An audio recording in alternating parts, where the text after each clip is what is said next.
আসসালামু আলাইকুম দর্শক মণ্ডলী, অবশেষে কিন্তু আরেকটি গুরুত্বপূর্ণ সংবাদ নিয়ে আপনাদের সামনে হাজির হলাম। আর এটি হলো যে বিএনপি এবং জামাতের দ্বন্দ্ব কিন্তু শুরু হয়ে গেছে।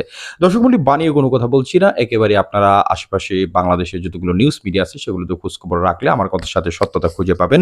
এবং আমরা কিন্তু আপনাদের একটা নিশ্চয়তা দিতে চাই, সেটি হলো যে অনলাইনে শুধু গুজবের ভিড়ে সবসময় সত্য সংবাদটি এটাই সত্য চ্যানেলের মাধ্যমে পেয়ে যাবেন।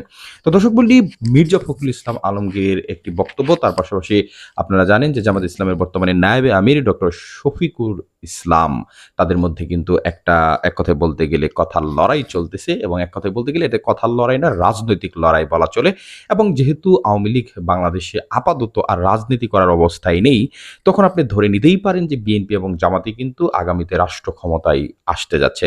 এবং এখানে বিএনপি যদি এককভাবে নির্বাচন করে এবং জামাতের সাথে যেহেতু তাদের আর জোট নেই, 2022 সালেই কিন্তু এটা ফায়সালা হয়ে গেছে।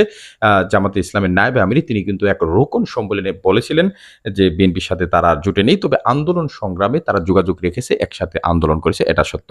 তবে তাদের জোটগত আর কিন্তু একত্রিত তারা নেই। এবং ভোট যত কাছেই আসছে, অর্থাৎ নতুন সরকার গঠিত হয়েছে, তারা কিন্তু একটা সময় ভোট দিবে। এবং এক কথায় বলতে গেলে এই যে ভোটের আয়োজন, এটাকে কেন্দ্র করে মির্জা ফখরুল ইসলাম আলমগীর তিনি কিন্তু বলেছিলেন একটা কথা, বক্তব্যতে তিনি বলেছিলেন যে দ্রুত সময়ের মধ্যে নির্বাচন চান। অপরদিকে জামাতের নায়েবে আমির তিনি আবার এটার বিরোধিতা করে একটা বক্তব্য রাখেন যে বর্তমান সময়ে অতি দ্রুত সময়ের মধ্যে নির্বাচন দিলে জাতি এটা মেনে নেবে না। অর্থাৎ ছাত্র জনতার যে গণঅভ্যুত্থান হয়েছে, সেই গণঅভ্যুত্থানের সামনের দিনগুলোতে সরকার নতুন কিছু সংস্কার করতে চায়, সেটার জন্য সময় ছাত্র জনতাকে দিতে হবে। এবং জনতা কিন্তু এটাই চায় যে ডক্টর ইউনূসের সরকার কিছুদিন থেকে দেশটাকে সংস্কার করুক।